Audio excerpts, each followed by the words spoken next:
kind of know that this might happen. You don't really think about it very much, not least of all because the monarchy is about continuity. Camilla's journey inside the royal family has always been filled with hidden power struggles. But everything changed after Princess Anne's surprising discovery that forced her to kick Camilla's son out of the royal family. What was this huge discovery? Who really drew the final line? Join us as we uncover the truth behind Princess Anne's disturbing revelation. The woman, Princess Anne, never trusted. Princess Anne had always been known for her sharp mind and steady nature. She did not rush into opinions, and she did not change them easily. So when Camilla Parker Bowles stepped into the royal circle in a clear and lasting way, Anne's reaction stood out almost at once. At first, the change was quiet. Camilla was not suddenly everywhere, but her presence began to feel steady and certain. She appeared beside King Charles III more often, not just in public, but also in private family spaces. It was no longer a passing connection. It was something deeper, something that could not be ignored. Anne noticed this shift early. She had watched the family for years with careful attention. She understood its rhythm, its structure, and its limits. More than that, she had witnessed the painful strain in Charles' marriage to Princess Diana from closer than most people ever could. She had seen how tension built slowly, how silence could hold more weight than words, and how small cracks could grow into something much harder to repair. So when Camilla's role became more visible, Anne did not see it as a simple change. To her, it felt like something that could disturb a balance that had already been fragile. Family gatherings began to show the difference. They were polite, as they always had to be. The royal family was built on duty, and that duty included keeping things calm on the surface. But beneath that calm, something else could be felt. When Camilla entered a room, Anne did not move toward her. She did not create scenes, and she did not raise her voice. Instead, she chose distance. Her conversations were brief. Her tone stayed even. Her attention often shifted elsewhere after only a short exchange. It was not open conflict, but it was not warmth either. It was a clear line, drawn without words. Others in the family adjusted more easily over time. As Camilla's place beside Charles became stronger, there was a gradual sense of acceptance in many parts of the household. Appearances became smoother. Interactions became more natural. But Anne did not follow that path. She remained steady in her view, watching more than speaking. She paid attention to details that others might have missed. There was something about Camilla's growing role that Anne did not fully trust. It was not about simple dislike. Anne was not known for acting on emotion alone. Her concern came from something deeper. She believed strongly in order, in structure, and in the careful way the royal family had always worked. Any change, especially one that touched the heart of the family, had to be handled with great care. From her point of view, Camilla's presence brought a different kind of energy. It was subtle, but it was there. She watched how Camilla moved through the family. She noticed how often she stood beside Charles, how naturally she began to fit into places that had once been uncertain. She saw how time slowly worked in Camilla's favor, softening resistance in some areas. But Anne did not soften. If anything, her silence became stronger. It carried meaning. There were moments when the distance between them felt wider than the room itself. No argument was needed to show it. It was there in the way Anne held herself, in the way she chose when to speak and when to step back. Camilla, for her part, remained calm and steady. She did not push openly against Anne's cold stance. She continued forward, building her place beside Charles step by step, without sudden moves. But even that calm approach did not change Anne's view. But what happens when the past refuses to stay silent? Shadows of Diana that never faded. Princess Diana was no longer present, yet her influence never truly left the royal family. It lived in quiet memories, in careful decisions, and in the way certain moments were handled with extra care. Time moved forward, but some things did not fade. Camilla Parker Bowles stepped further into her role with calm patience. She did not rush. She allowed each step to settle before taking another. Her appearances became more frequent. Her presence beside King Charles III grew stronger and more natural. It seemed steady, even gentle. But there was always something else in the room. Something unseen yet deeply felt. Diana's memory stood quietly in the background. For many, it was emotional. For Princess Anne, it was something more structured. She did not allow herself to be led by feeling alone. She looked at the situation with a careful and disciplined mind. To her, Diana was not just a memory of the past. She was part of the family's history, part of its identity, and part of how the monarchy was understood. Anne believed that such things could not simply be moved aside. As Camilla's role became more visible, Anne began to notice patterns, small at first, easy to overlook if one was not paying close attention. But Anne always paid attention. Events were planned with a certain balance. Appearances were arranged with precision. The tone of public duties felt measured, almost carefully shaped. It was controlled. To many, this seemed like proper adjustment, a natural step forward. To Anne, it felt more deliberate. She observed how Camilla carried herself during important moments. The way she stood, the way she engaged, the way she slowly filled spaces that had once felt different. Nothing was out of place, yet everything seemed carefully placed. Anne did not interrupt. She did not question openly. She watched. She understood that the monarchy depended on trust. That trust was built over time and protected through consistency.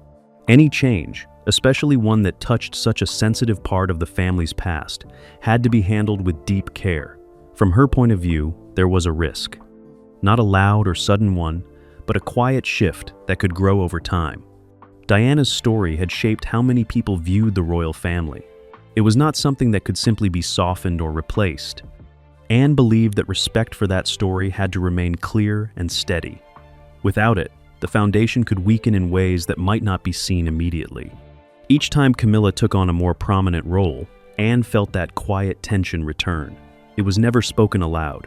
It moved beneath the surface, hidden behind calm expressions and formal settings. Yet it was there, steady and real. Anne noticed how carefully everything unfolded, the pacing of change, the order of appearances, the way certain moments seemed designed to feel natural, even when they had been arranged with great care. To her, it was not random, it was planned, and that made her more watchful, not less. She did not act on impulse. She did not allow herself to react in a way that could disturb the balance she worked so hard to protect. Instead, she stayed patient. She allowed time to reveal more. Camilla continued forward, step by step, never forcing her way in, never creating open conflict. Her approach was soft, almost quiet. She did not challenge the past directly. She moved alongside it, building her place slowly. But Anne could see the difference between something that grows naturally and something that is carefully guided. That difference mattered to her. There were moments during formal gatherings when the contrast felt strongest. The setting would be calm, the order clear, everything in its proper place. Yet beneath that order, there was a silent awareness. Anne would stand composed, her expression steady, her posture firm. She would observe how each moment unfolded, how each role was carried out. Nothing escaped her notice. But what happens when careful observation turns into quiet action? From consort to quiet power player. Camilla Parker Bowles reached a moment that changed everything, though it did not arrive with noise or sudden movement. It came gently, almost softly, yet its meaning was deep. When she became queen consort, the shift was clear. It was no longer a stage of waiting or adjusting. It was a sign that her place beside King Charles III was now firm and lasting. To many, it looked like a smooth and natural step. The transition appeared calm, almost expected. There were no sharp edges, no sudden breaks. Everything seemed to follow a steady path. But beneath that calm surface, something stronger had taken root. With her new title came a quiet kind of power. Camilla understood this well. She did not rush forward or try to change everything at once. She moved slowly, choosing her moments with care. Her involvement in royal duties became more visible, but never overwhelming. She attended more meetings, stood closer during important discussions, and listened closely when decisions were being shaped. It was not about standing in front. It was about being present where it mattered. Over time, her influence began to show in small but meaningful ways. Invitations started to reflect a different tone. Guest lists shifted gently, bringing in new faces while still keeping familiar ones. The changes were not sudden enough to raise alarm, but they were steady enough to be noticed by those who paid attention. And Princess Anne always paid attention. Anne saw the difference almost at once. She did not need long to understand that this was no longer just a matter of position. something deeper was unfolding. Camilla was no longer finding her place within the royal system. She was beginning to shape the space around her. Anne remained calm, as she always did. She noticed how meetings felt slightly different. The flow of conversation had changed. Certain ideas seemed to carry more weight. There was a new rhythm in how decisions moved forward. Camilla's approach remained steady. She did not push herself into the center. She allowed others to adjust naturally around her. She spoke when needed, stepped back when required, and always maintained a calm and measured tone.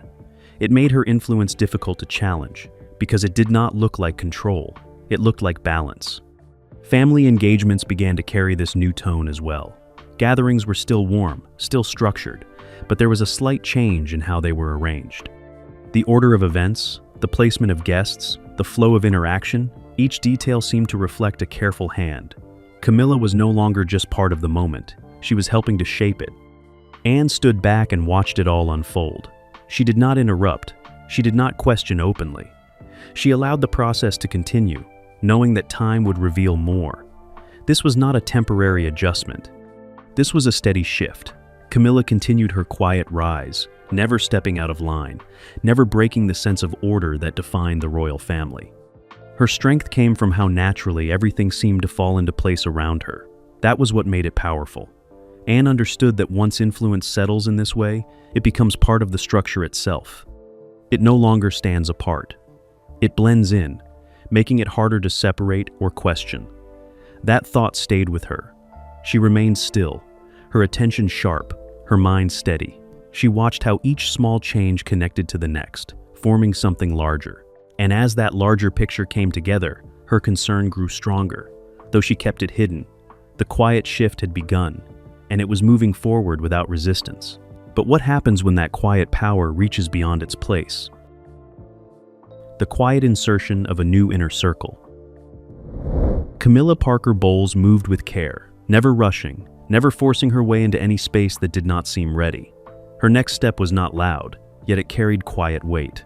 This time, it was not about titles or duties. It was about people. Her son, Tom Parker Bowles, and her daughter, Laura Lopes, began to appear more often at gatherings close to royal life.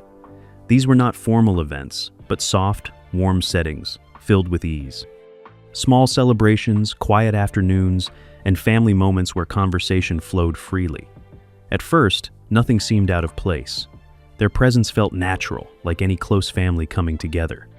They did not push forward or draw attention. They simply blended in, smiling, listening, and becoming part of the setting without effort. Everything felt calm, simple, and harmless. As time passed, the pattern became more steady and clear. Tom and Laura were no longer occasional guests. Their presence became familiar, almost expected. They moved through these gatherings with comfort, as if they had always belonged there. Then, slowly, another layer was added. Camilla's grandchildren were introduced into these same spaces with warmth and care. They stood beside the younger members of the royal family, sharing small moments that felt light and easy. They played together, spoke gently, and formed bonds that seemed natural. There was no pressure in these moments. Nothing felt arranged, yet their presence grew stronger with each gathering. What began as simple visits turned into something more regular. The space between them and the royal family began to close, not in a sudden way, but in a quiet and steady manner that was difficult to notice unless one was watching closely. Princess Anne was watching closely. She always did. Her calm expression never changed, but her attention never slipped. She noticed how often these gatherings took place and how easily the connections formed. She saw how the children grew comfortable with each other, how they moved without hesitation, and how their presence no longer felt new. Anne understood something that others often missed. Real change does not always come through loud action. It grows in quiet spaces, in moments where people feel relaxed and unguarded. She saw how this circle was forming, not through force, but through gentle repetition. To others, it looked like simple family closeness. To Anne, it carried a deeper meaning. It felt thoughtful, guided, and carefully shaped over time. There were small details that stayed in Anne's mind. The way gatherings were arranged, the way certain people were always present, the way the younger ones were brought together again and again. Each moment alone seemed harmless, but together they formed a clear pattern. Anne did not speak about it. She did not interrupt the flow. Instead, she observed with patience. She believed that understanding comes from watching over time, not from reacting too quickly. And as she watched, her understanding grew stronger. The idea of future connections began to sit quietly beneath these gatherings. Nothing was said directly, yet the possibility remained present in the background. The younger generation stood at the center of it all, their growing comfort carrying more meaning than it seemed to hold. Anne remained still, her thoughts steady, her focus clear. She allowed everything to continue while she studied the direction it was taking. Camilla continued her gentle approach, never stepping beyond what seemed acceptable, never drawing attention to the pattern she was creating. Her strength remained in how natural everything appeared, and Anne, watching without pause, knew that this quiet circle was becoming stronger with time. But what happens when quiet intention begins to cross an unseen line? William's silent intervention. Prince William had been watching for some time before he made any move. He did not rush, and he did not act out of emotion. Like Princess Anne, he believed in careful steps. He understood that in a place where every action carries weight, even the smallest decision can send a strong message. So when he finally chose to act, he did it quietly, in a way that did not disturb the surface, but still carried meaning underneath. The shift had been building slowly around Camilla Parker Bowles and those connected to her. Her circle had grown closer to the royal structure, not in an official way, but through presence, influence, and familiarity. William noticed this. He saw how certain individuals were becoming more involved in areas that required clear boundaries. He did not speak about it openly. Instead, he chose a different path. A decision was made behind closed doors. It was not announced loudly. There were no public explanations or visible tension, but within the palace, it was understood. A member of staff, someone whose position had links to Camilla's extended circle, was quietly removed from their role. The change was handled with care, without drawing attention. Yet, it did not go unnoticed by those who paid attention to the inner workings of the household. The message was clear, even if it was not spoken. William was setting a boundary. He was not confronting anyone directly. He was not creating conflict with his father, King Charles III, and he was not challenging Camilla in a way that could cause open division. Instead, he used a method that fit his nature: calm, precise, and controlled. This was not about one person leaving a position. It was about what that decision represented. Within the palace, such changes are rarely simple. Every role is connected to a larger structure. Every appointment carries meaning. So when someone is quietly removed, it sends a signal to those who understand how the system works. It shows where limits are being drawn. William's choice showed awareness. He had seen the shift that was taking place, the way influence was growing in quiet spaces, and he decided to respond in a way that would not break the balance. His restraint was not weakness. It was a form of control. He knew that acting too strongly could create tension that would be difficult to manage, so he acted just enough. And then he stopped. Princess Anne observed this moment with great attention. She understood exactly what it meant. She saw the care in William's action, the way he chose to respond without turning it into a larger conflict. It confirmed something she had already begun to believe. The situation was delicate. If William, who stood so close to the future of the monarchy, chose to act in such a quiet way, it meant that the balance within the family was more fragile than it appeared. It meant that even a small shift had to be handled with caution. Anne respected the approach, but she also understood its limits. A quiet message can guide, but it does not always stop a growing pattern. Camilla continued her calm approach, never pushing openly, never crossing into clear conflict. Anne remained still, her thoughts focused. She now knew that the situation had reached a new stage. It was no longer something that could be observed without response. A signal had already been given, and yet the deeper pattern remained. That meant something more would be needed. Not immediately, not without thought, but at the right moment. Anne understood that when the time came, the action would have to be clear and firm, and a single revelation was about to trigger it. The revelation that changed everything. The moment that changed everything did not begin with whispers or quiet guesses. It came through clear discovery, steady and undeniable. Princess Anne had been watching for a long time, gathering small details, connecting quiet patterns, and holding them in place until they formed a full picture. What she uncovered was not simple. It was not harmless. It pointed to something that reached deeper into the structure she had spent her life protecting. At the center of it stood Camilla Parker Bowles and her son, Tom Parker Bowles. The information Anne came across suggested a clear direction. This was not about presence at gatherings or gentle inclusion in family spaces. It was about something formal, something official. A role within the royal structure itself, not symbolic, not distant, but recognized and placed within the system. Anne did not react quickly. She never did. She took time to understand every part of what she had learned. She looked at how it connected to the quiet changes she had been observing.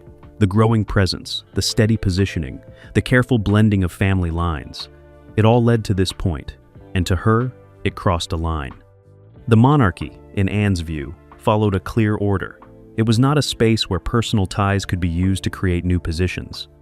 It was built on duty, on structure, and on limits that had been respected for generations. Those limits were not flexible. They held the system together. This was not about emotion. This was about protection. Once she reached that understanding, Anne did not wait any longer. A private meeting was arranged. It was held behind closed doors, away from distraction, away from noise. Only those who needed to be present were there. The setting was calm, but the weight of the moment could be felt in the stillness. Anne entered that room with clarity. She did not circle around the issue. She did not soften her words or delay her point. She spoke with precision, laying out what she had seen, what she understood, and why it mattered. Every detail was placed carefully, each one building on the next. There was no confusion, no space for misreading. She made it clear that this was not a personal matter. It was about the structure of the monarchy itself.